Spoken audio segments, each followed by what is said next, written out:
the National Coalition for Women with Heart Disease, for a webinar this evening, Taking Your Medications the Right Way, What Women Need to Know. And a special thanks to our webinar sponsor this evening, Janssen, and also a special thanks to our promotional partner, the National Consumers League and the Script Your Future campaign.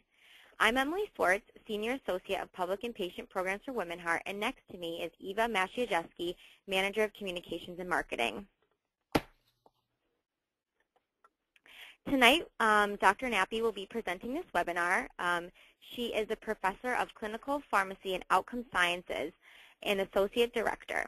She's also a Graduate Pharmacy Education at South Carolina College of Pharmacy, MUSC campus. Her presentation will be followed by a live Q&A session where you'll have the opportunity to ask Dr. Nappi all the questions you have about medication adherence. Once we get to that portion of the webinar, I will provide instructions on how to do this. So without further ado, I'm going to turn it over to Dr. Nappi. Well, I'd like to thank everyone for attending this evening and taking time out of, I'm sure, what are very busy schedules. But I think that this is a really important topic, and so I'm very happy to be able to participate. So I'm going to start off by presenting some general facts about heart disease in women. We know that heart disease is actually the #1 cause of death in women. Now, I think a lot of times some women are surprised by this fact, and many women are under the impression that the most likely cause of death is either breast cancer or lung cancer, but it's not. It's heart disease. And about a third of women in the United States will actually die of heart disease. And that turns out to be about 1 million lives per year, and there are over 8 million women living with heart disease right now. So the treatments are generally into 4 broad categories. I'm going to start with the one in the lower right corner. If you are admitted to the hospital, you may, with a heart attack or unstable angina or an acute episode of heart failure or an arrhythmia, you may wind up getting a medical or a surgical procedure as one of the treatments. When you're discharged from the hospital, it's really been shown and it's recommended that patients go into a formal cardiac rehab program. And this is where you would be able to be monitored and exercise with a regimen that's designed specifically for you, and your heart rate and blood pressure monitored. And it's really a wonderful type of getting a way of getting back into a good routine where you're exercising and really helping your body recover. One of the fundamental changes that everyone needs to make if you're not having a healthy lifestyle is to embrace the concept of healthy eating, diet, exercise, and really complete avoidance of any kind of tobacco products.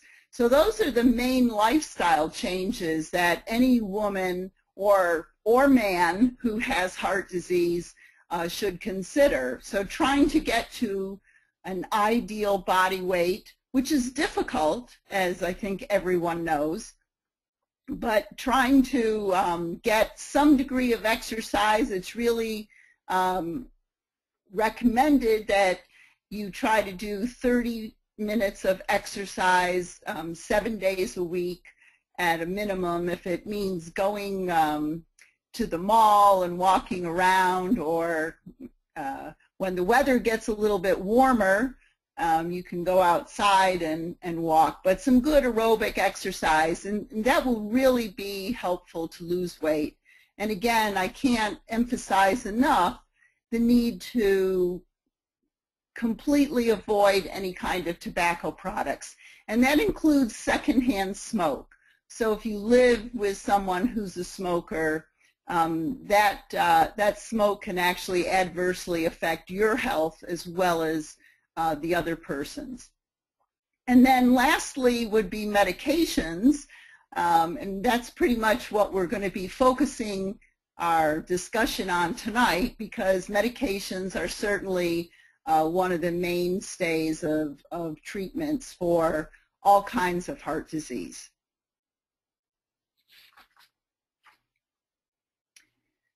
So, you know, why are medications prescribed? Well, there are really many different kinds of classes of medications for the various types of heart disease.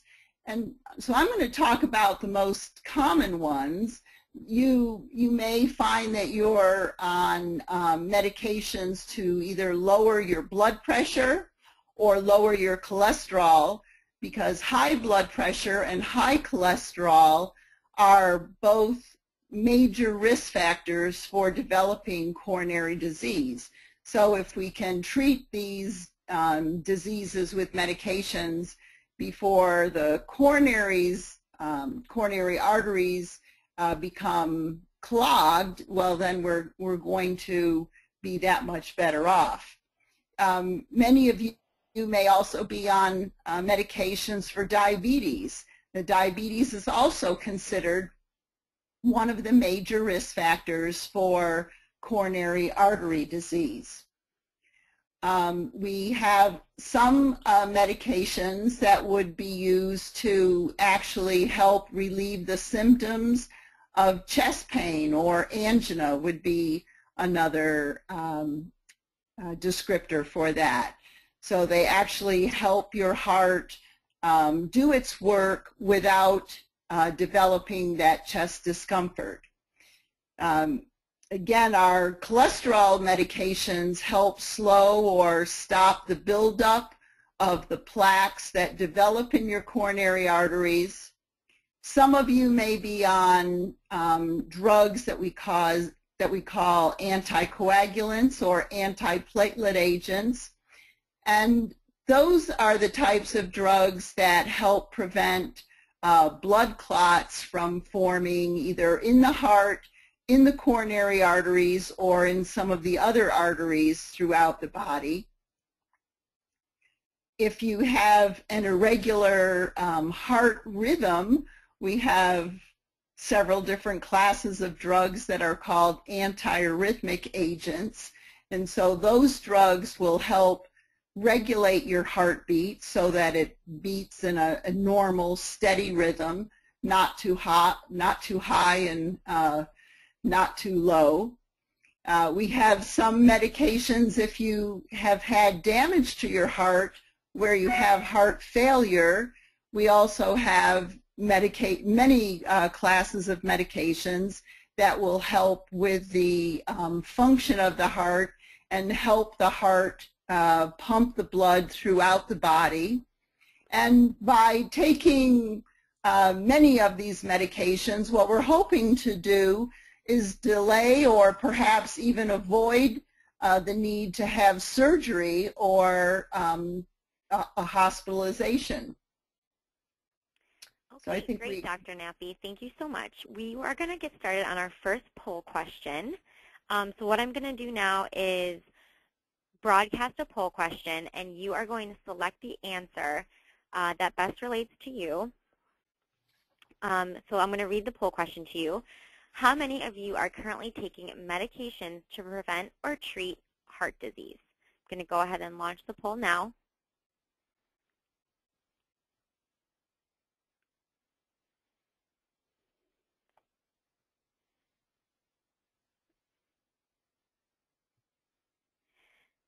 Okay, great. Thank you for your responses. I'm going to go ahead and close the poll. And we actually have another poll question. Just 1 second.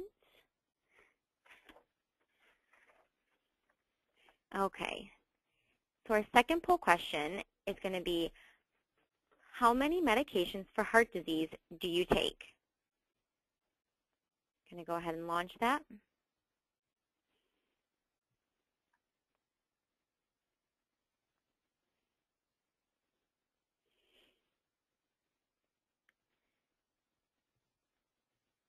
Okay, thank you so much, everybody. I'm going to go ahead and close the poll now. And Dr. Nappi, just one second. Okay. Sorry. There we go. Back over to you. Okay, great. I'm not seeing the slides on my computer. I don't know about anybody else. Just one second. Did you X out of anything? No.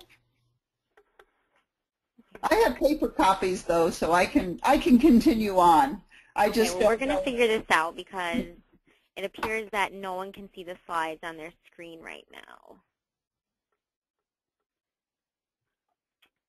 Okay, just bear with me, everybody.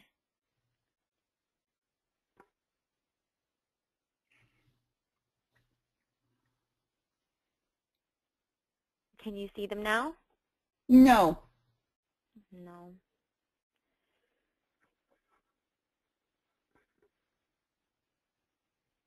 Okay, just keep holding on. We're trying to work on this. Review. Were we supposed to see the results of the poll questions? No, that's just for okay. internal purposes.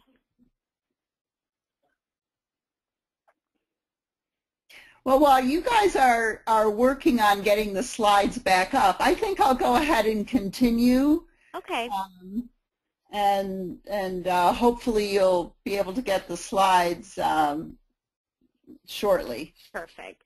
So one of the things that I wanted to briefly go over are some of the common medications that you might find yourselves taking as a result of a variety of different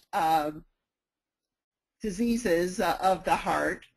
So I think I started to mention, and oh, here we go, wonderful. The first group would be what we call, that are commonly referred to as blood thinners.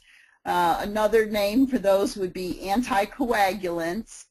And warfarin, which is the generic name for Coumadin, is one of the more common agents.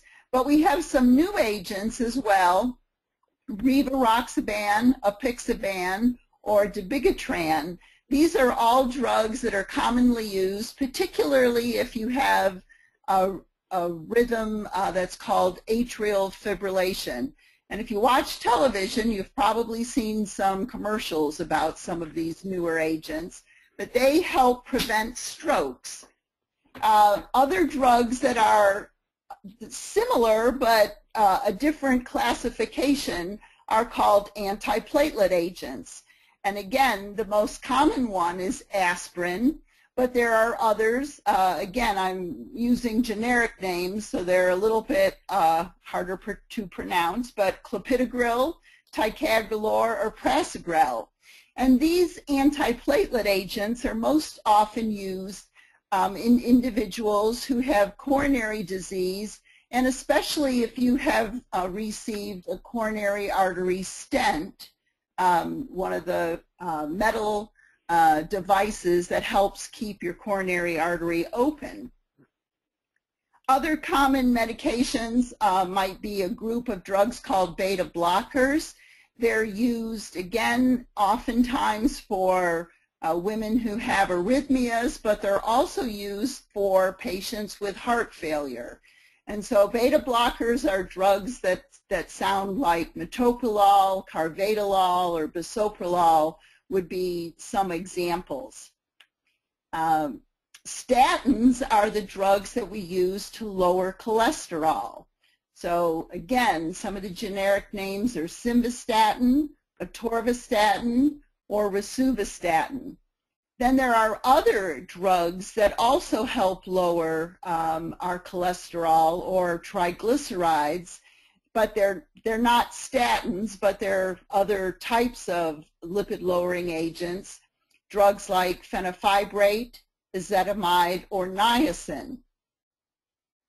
The ACE inhibitors are very often used to control blood pressure, to lower blood pressure.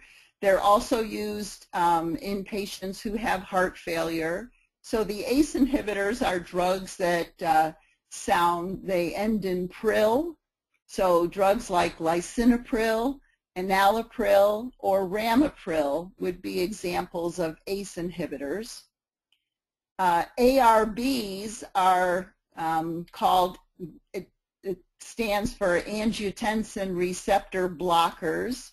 And these are drugs that end in the last couple syllables as sartan. So losartan, valsartan, or irbesartan would be examples of an ARB. And they're also used to lower blood pressure, and they're often used in patients who have heart failure, especially if you cannot tolerate an ACE inhibitor. So sometimes they're substituted for the ACE inhibitors. Another class of drugs that are often used in patients with heart disease are the aldosterone antagonists, and two of those are spironolactone or eplerenone. And these drugs, again, are very commonly used in heart failure. They're also used to help you keep enough potassium in your body. So we call them potassium sparing. So sometimes instead of taking potassium tablets, you might be given an aldosterone antagonist. Diuretics are also known as water pills. They help your kidneys excrete sodium, and when you can excrete sodium, you can get rid of excess water. And so what we have with examples of these are a drug called hydrochlorothiazide, and sometimes it's abbreviated HCTZ. Or there are some other diuretics or water pills that are more potent, like furosemide, bumetanide, or torsemide. The calcium channel blockers, again, are used to lower blood pressure, and some of them are sometimes used to lower heart rate if you have atrial fibrillation. So those examples might be amlodipine, diltiazem, or verapamil. And then the last group of drugs are also used to lower blood pressure. Vasodilators are, an example would be hydralazine. And then nitrates also vasodilate, or basically your arteries relax, and so your blood pressure gets lower. And examples of that would be nitroglycerin or isosorbide. So these drugs, again, are commonly used in patients with high blood pressure or in patients that have heart failure. Okay, great. And I just want to thank everybody for bearing with us on that little power outage. So thanks for sticking with us. So the next point that I wanted to make was why taking these medications the way that they're prescribed for you, how does that help you? And there's really several things that we're trying to accomplish with medications. One thing is that we're trying to have you feel better. So we're trying to improve your symptoms and have your quality of life improve. Now, some of these drugs will also slow the progression of the disease. So if you find that because you have high cholesterol, you're forming plaques in your coronary arteries and they're getting, you're getting blockages there, well, we want to slow the growth of those blockages. And if we're really lucky, we might be able to even get some of those blockages to become smaller. And by doing that, we're trying to prevent the future heart attacks and strokes. So we're really trying to avoid some of these major complications that can occur. We also want to try to keep people out of the hospital. This is particularly important for patients with heart failure because they have a very high rate of rehospitalization. So we're trying to keep people out of the hospital, keep them feeling well, and by doing that, we can lower the medical costs to our healthcare system. And we're also trying to do that by minimizing the side effects of the drugs, but also minimizing the effects of the disease. And lastly, we want to help people live longer. So, what we're trying to accomplish by making sure that people take their medications is that they'll feel better and live longer. So those are the two major take-home points for that. But if you don't take the medications, then they're not going to work. So I don't know if you remember C. Everett Koop. He was a Surgeon General probably a couple decades ago now, and he had a very profound statement. It says, drugs don't work in patients who don't take them. So he was right about that. So what is adherence? Adherence is basically an agreement between the patient and the healthcare provider. Whether you're seeing a physician assistant, a nurse practitioner, sometimes it may even be a pharmacist. But adherence is really an agreement between the patient and the healthcare provider that you are going to come up with a plan that you can abide by and live with, and that you believe that you can manage. So it's very important that that you work together with your healthcare provider. So it's not the doctor telling you what to do and you don't really want to do it, and they're not going to force you to do it. It's something that you agree on together because you both believe that it's going to benefit the patient. And it's important because if we're working together as a team, as a healthcare provider and a patient, then we're going to have good effects on the patient outcomes. And so we know that people who are able to follow this plan and do the healthy lifestyle changes and take their medications, that they're going to be better in the long run. So we want those individuals tend to live a healthier lifestyle, they avoid risky behaviors, and they're going to follow the guidelines that have been published.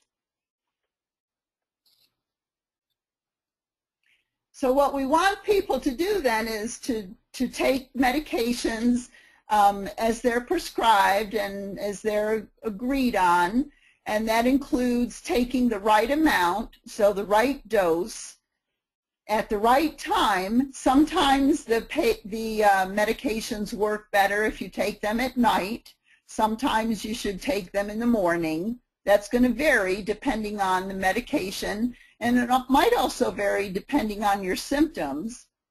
You have to also pay attention to take it in the right way. Now, sometimes some of the medications are better to be taken on an empty stomach.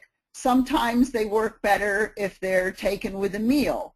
So again, if it doesn't always matter, but if it does, then the pharmacist is going to usually put a little sticker on the prescription vial, or it'll be in the instructions on how to take that medication. And then lastly, you should take it for as long as it's prescribed. So medication adherence really involves several different steps. the first step is you, as the patient, once you get the prescription, you have to decide to go pick it up at the pharmacy. So you have to make that conscious decision to fill the prescription. Then once you get it home, you have to remember to take it. And it's important for you to understand the directions on how to take it. And a big part of it is, I think, that you have to believe that it's actually going to help you. Because if you don't believe that it's helpful, then chances are you're not going to take it, and you're not going to spend your money buying it. And when it comes to buying medications, some of them are really, really expensive. And even some of the generic medications are expensive. So there's definitely concerns about cost that sometimes can be a real obstacle.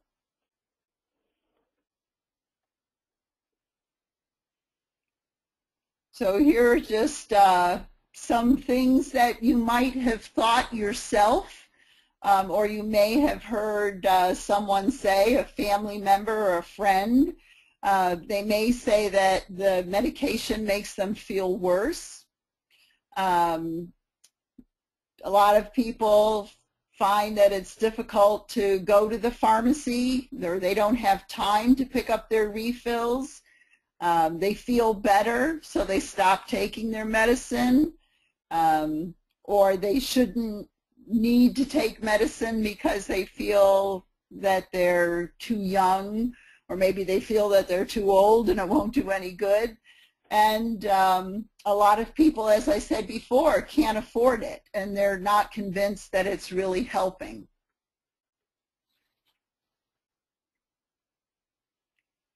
And so this has actually been looked at primarily by the pharmaceutical industry and a number of other studies. And it's amazing that it's been estimated that more than half of the adults that get a prescription don't take it as directed. 2 out of 5 patients, and that's 40%, elect not to refill their medications, even though these are heart-related conditions. So 40% of patients don't get their refills. And 1 in 5, that's 20%, don't even get a new prescription filled.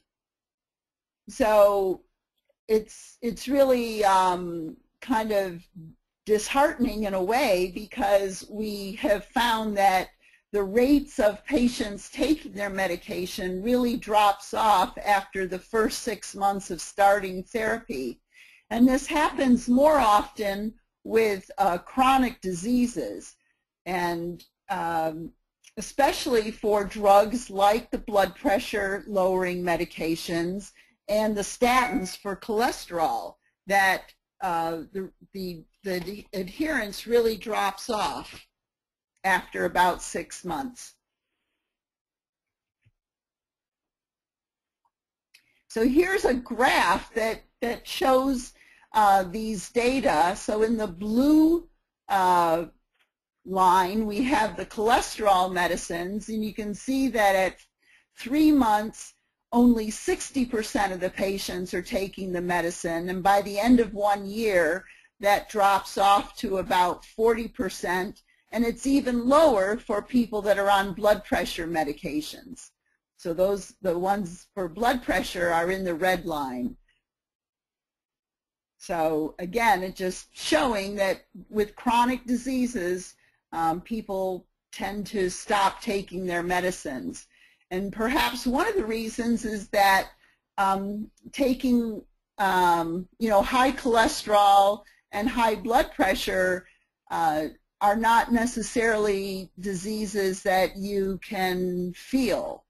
And so sometimes they're referred to as the silent killers, because people don't really feel like they're sick.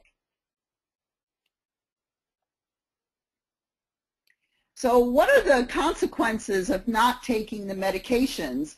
Well, it's been estimated that it adds about $300 billion in additional health care costs because these individuals have treatment failures. They wind up having heart attacks and strokes, and myocardial infarctions lead to heart failure, and so it's more hospitalizations. And then they may not be able to work because they've suffered these really serious consequences. So it really adds a lot of cost to our economy. And of course, the morbidity that those patients have is very significant. So we have the next slide. So if patients who have heart disease will take their medications, we can probably prevent somewhere between 10 and 40% of hospitalizations due to cardiovascular causes, and we can perhaps prevent a significant number of deaths. So the flip side of that, if people are not taking their medicines, then we're going to expect to see more hospitalizations and more deaths. And so it's been estimated that non-adherence or not taking your statin therapy increases your risk of death by maybe as high as 25%, and that in addition, it's certainly going to increase the visits to the emergency department for heart failure for those individuals who don't take their heart failure medications. Okay, great, Dr. Nappi. Thank you. We have 2 more poll questions coming up in a row, just like last time. So I'm going to go ahead and read the first one to you all, and then you can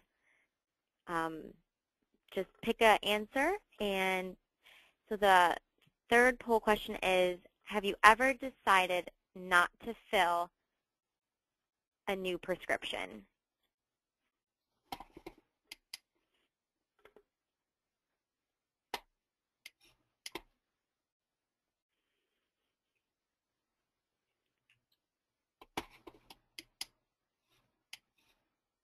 Okay, thanks everyone. I'm going to go ahead and close this poll. And for our second poll question here, I'll go ahead and read it to you. Have you ever stopped taking your medications before you were supposed to? Go ahead and answer whenever you're ready.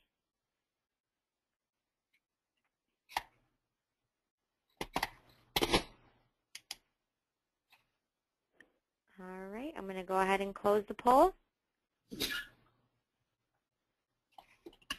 All right, Dr. Nappi, back over to you. Okay. So again, just to summarize, we're talking about treatment, and then once we've identified the treatment, we're trying to get the cooperation of the patients to adhere to that regimen, with the goal being a better outcome for the patient. And again, just to reiterate, for heart patients, when you don't take your medicine as properly, prescribed, it's not going to work as well as it should. And if you don't take your medication, then you're going to suffer the consequences of having your condition get worse. You're going to have more side effects.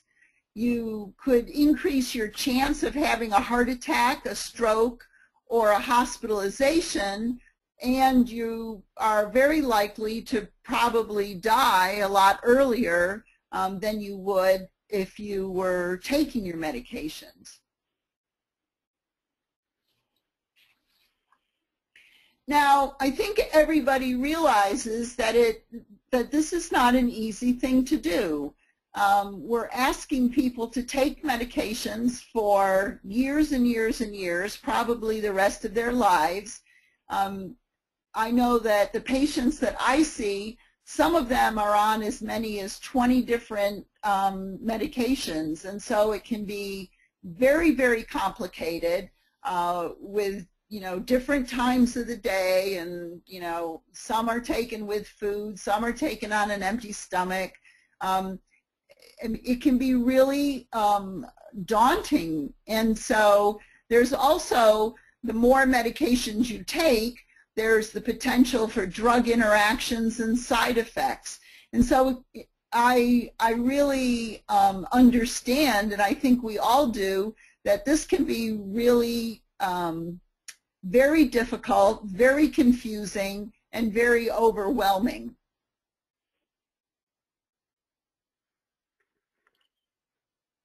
But what we're trying to avoid is having people take the medications incorrectly, because if they do that, either by taking not enough or too much, or taking them at the wrong times, you can reduce the effectiveness of the drug, you can have some bad outcomes, and that can be very costly to the individual patient as well as to society as a whole. So let's talk about some of the reasons why people don't adhere to their medication regimen.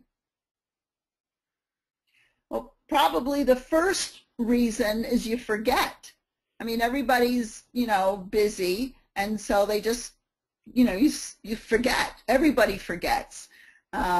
It's also possible that a lot of people are afraid to take their medications. I've had some patients who have told me that they're afraid to take nitroglycerin because they think it'll be addictive.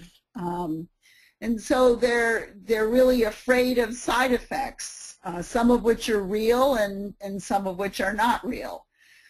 They also might, there may be some folks out there that feel that they're not really sure the medication is working or that it's really necessary. And sometimes people just are overwhelmed by the number of medications that have been prescribed, and the schedule can be very complex and confusing, and then it can be really expensive, and some people will just not have enough money to buy all these drugs, especially since the price is going up and up and up. And so it can be really overwhelming. We know that there are certain folks that are going to be at risk for not taking their medications. So some studies have shown that this might be more often in women than men. But again, if you don't believe in it, if you're being treated for a chronic illness, if you're taking medications for diseases that don't really have any symptoms, and the more medicines you take, you're at risk for not being adherent. So if you have the next slide, we'll see a little graph that shows, here it shows the more medications that you have to take, the lower your adherence rate is. So if you have to take 4, the adherence rate is only 50%, whereas if you only have 1 medicine to take, then it's closer to 80%. On the next slide, we can see that the more often you have to take a medication, the more likely it is that your adherence is going to be worse. So it's pretty easy to take a pill if you only have to take it once a day. 80% of people will be able to do that. But if you have to take something 3 times a day, that's really, really difficult. Now, if you have a family member that you're concerned about, what are some of the other risk factors for not being adherent? Well, people who are depressed, people that have dementia, of course, are going to have a very difficult time taking their medications.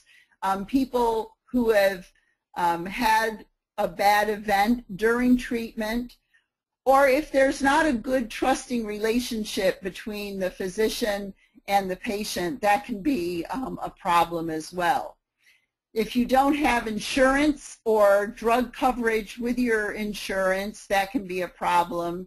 And of course, if there's already a previous history of not taking the medications, then those are the individuals who are at risk for not being adherent. I think, why don't we skip over this slide and let's get to some of the tips on how to be adherent, because I want to leave at least some time for questions. So here are some of the things that I think are really, really important about being able to take your medications. And the first one is communication.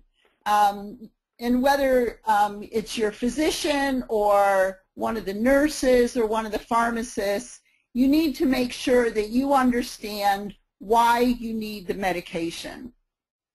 You have to, getting back to that belief, you have to believe that it's going to help you.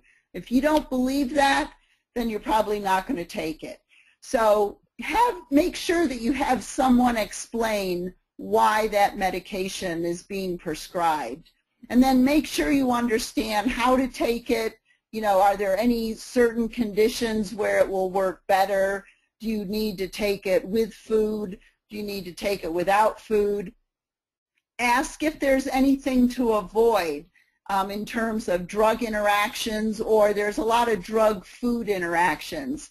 And I would encourage you to talk to your pharmacist about those sorts of things. They'll be glad to be able to give you advice regarding that. And then if you're concerned about costs, you can certainly ask about generics. Generic drugs are usually cheaper. They're not necessarily cheap, but they're cheaper than the brand name most of the time. And if you can't afford your medication, please don't be embarrassed about that. There are programs that we might be able to help you enroll in. Many of the drug companies do have patient assistance programs. And so it's important to, you know, try to do your best to cut down on costs. So using generic drugs and making sure that you use the pharmacy that your insurance company wants you to use, that'll save you some money as well. But make sure that you let someone know if you're not able to afford your medication. So it's important for you to be an active partner, and you have to make sure to communicate. And when you come to your appointments, have a list of questions. If you have a question about your medications, write it down so you don't forget, and make sure that you ask those questions to either your physician or the nurse practitioner that you might see, or the pharmacist. And it's also important to always keep a list of all your medications and keep it in your wallet, keep it in your purse, and carry it with you. And this should include not only the prescription medicines, but if you take a medication that you buy over the counter, or if you take any sort of supplement, dietary supplement, or an herbal medication, make sure that that's on the list as well. Write down your doses and the size of the tablet. So if you take a 10 milligram tablet, make sure that you write down the size of the tablet and how many of those tablets you take every single day. And if you keep that list current, then that will be really, really helpful to whoever sees you. Let's see the next slide. Okay, we have a poll question. The last poll question is the next slide. I'm going to go ahead and read it to everybody.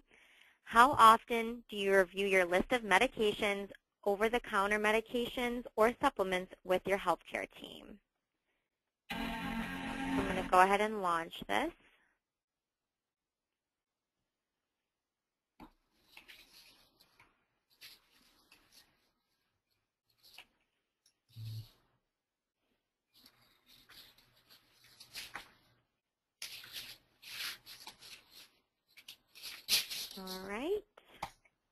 All right, thank you, everyone. And that's the last poll question, so thank you very much for filling those out for me.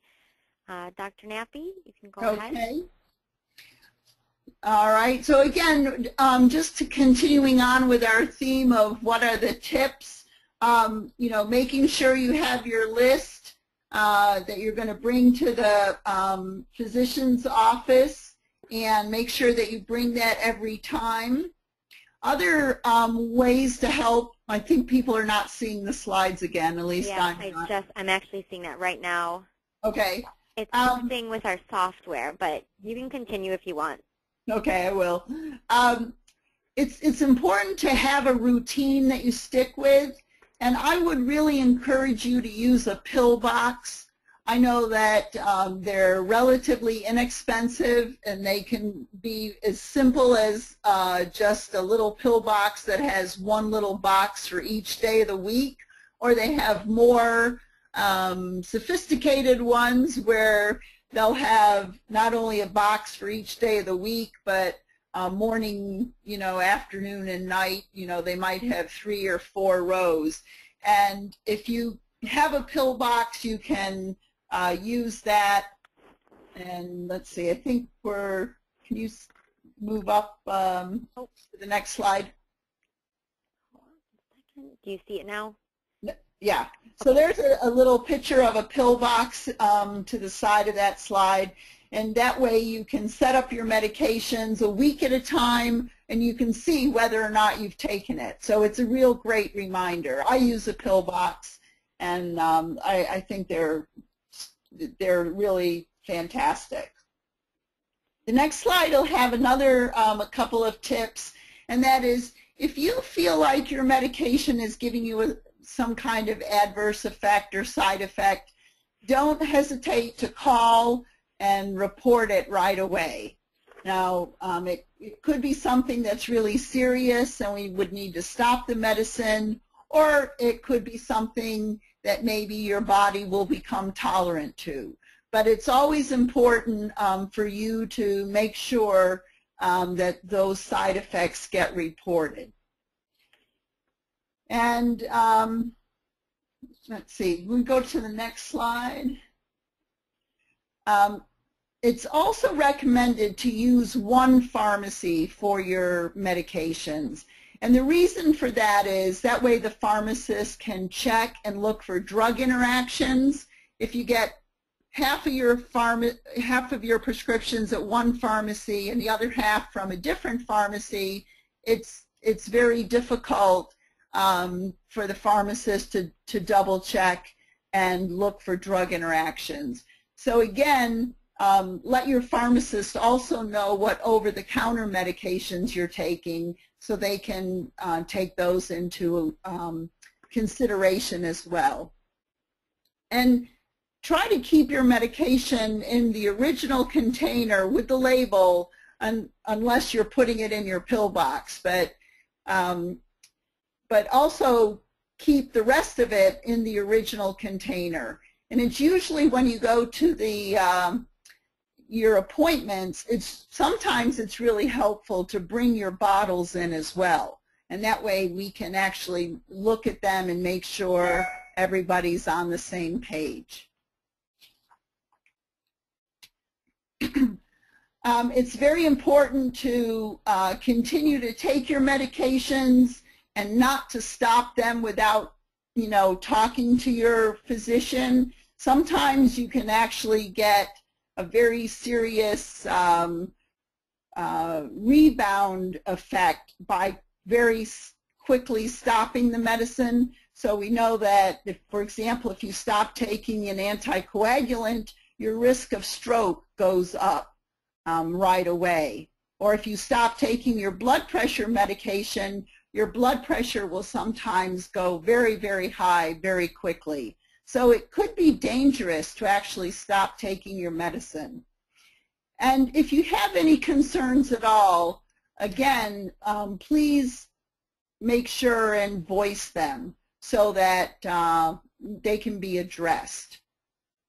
A lot of times, you know, maybe even the pills are too big for you to swallow, but something can always be changed. So again, it gets back to working together.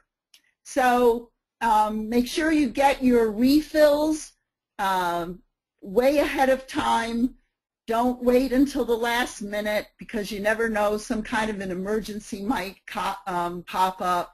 You can schedule reminders for yourself if you have a smartphone to get your prescriptions refilled, or if you do mail order, a lot of pharmacies will send them to you automatically. But it's always important to make sure that you're not going to run out of your medications. So you can ask your pharmacy if they have an automated system, and you can also work with your pharmacist to, several pharmacies have programs so that they can synchronize your medicine so that if you get them every month, that all the prescriptions will, be due on the first of the month.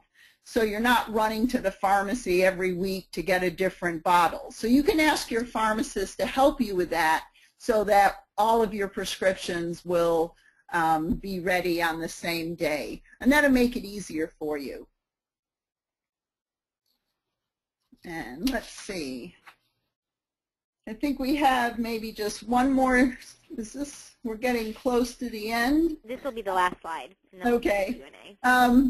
So again, make sure that you understand why the medication is being prescribed for you and what is it doing to your body, how should you take it, how long should you take it, what are the side effects, are there any special foods to avoid while you're taking it, what should you do if you miss a dose, and is this something you're going to take forever, or could you eventually, not need it?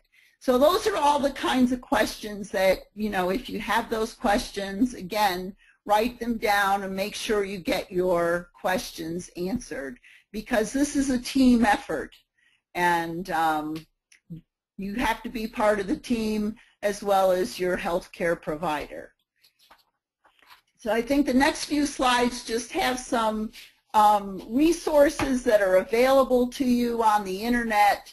And we have just a few minutes. We kind of ran over a little bit, didn't leave quite as much time for questions, but I think we have about 5 minutes for questions or so.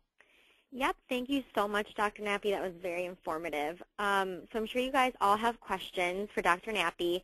So what you're going to do is type your question in the question box on your control panel, and then click submit. Your question will appear on my computer, and I will read the question out loud to Dr. Nappi so she can answer them. I will order these questions, or I'll answer these questions in the order I receive them. And let's see here. I'm just going to go ahead and read through, see what we have. Okay, Dr. Nappi. So we have a question from Catherine, and she asks, what statin research has been done for post-70-year-old women who are on the highest daily statin dosage? That's a oh, you're going to ask me a question I'm not sure I have the exact answer to.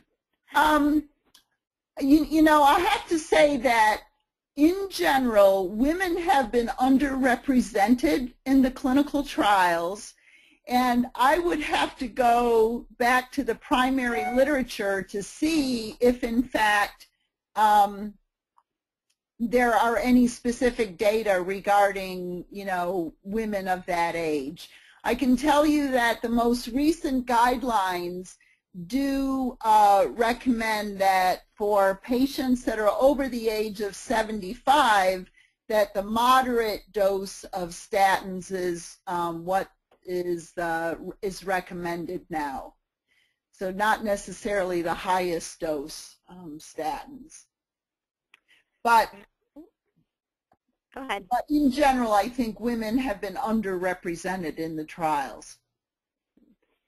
Okay, great. So the next question is from Janet, and she asks, if you take vitamin supplements and prescription drugs, who can you get to oversee any precautions? Well, the best recommendation that I would have is for you to talk to your pharmacist and just ask that person whether they think that there's any particular drug interactions or whether there's any particular recommendations they have depending on which vitamin supplements you're taking and what other drugs you're taking. So sometimes some vitamins might affect the absorption of some of the other medications, and you might need to separate them by a couple of hours if there's, you know, a lot of calcium in the products, for example. So it just really is going to be individualized. So I would say ask your pharmacist, and they would be able to give you some good advice. Okay, great. Thank you. Our next question comes from Alexandria, and she asks, what is your favorite tip for remembering to take your medication? Well, I have to take medications just like everybody else, and my tip is the pill box. I fill my pill box at the beginning of the week, and I leave it right by my toothbrush, and I still manage to forget about once a week. But I think the pill box is really the best, one of the best things that you can do. And if you have a complicated regimen where you're taking, you know, some things twice a day or 3 times a day, then getting the more sort of elaborate pill box that has 3 or 4 rows as well as the days of the week seems to really help. And if you have an elderly parent, for example, you can go over and fill their pill box for the entire week, and you'll be able to see, you know, whether they're able to take their medications or not. So I'm a big proponent of the pill box. Okay, great. So we're going to do 2 more questions. One is from Jeannie, and it says, what if you voice your concerns and they are ignored? I think it's really important to be able to have a trusting relationship with your healthcare provider. And if your concerns are ignored, then I'm not sure that you may want to think about seeing if there's someone else who you would have a better partnership with, because I think healthcare is a partnership. Okay, great. Okay, so last question from Susan, and she asks, how do heart medications affect menopausal symptoms? Sometimes it's hard to determine what is a side effect of the drug and what could be menopause. Yeah, well, most of our heart medications really don't affect menopausal symptoms, except for maybe some of the vasodilators. So if you take nitroglycerin, for example, that's a drug that could make you feel flushed, and so that, you know, could potentially mimic, I think, a hot flash sometimes. But for the most part, most of our medications are probably not going to affect, I wouldn't think, affect your symptoms of menopause one way or the other. Okay, great. So I'm going to end the Q&A session. Dr. Nappi has somewhere to be at 8. She's a very busy lady. So that will conclude the webinar. Thank you so much, Dr. Nappi, and I want to give a special thanks to our sponsor of this webinar, Janssen, and also a special thanks to our promotional partner, the National Consumers League and the Script Your Future campaign. If you all have any other questions, please submit them to me over email. But also you will receive this follow-up email from GoToWebinar tomorrow. It will have the link to this webinar recording on our WebinHeart YouTube TV channel, and you can watch it again if needed or share the video with any friends or family who could benefit from this information on medication adherence. Also, you're going to receive a link in that follow-up email to the post survey about this webinar. If you could please take that, that would be greatly appreciated. It takes about 3 minutes, and it will help Women Heart with our future endeavors. So I just want to thank you all again for participating, and I hope you all have a great evening. Thank you so much again, Dr. Nappi. Thank you, and thank everyone in the audience. Okay, have a good night, everyone. Take care.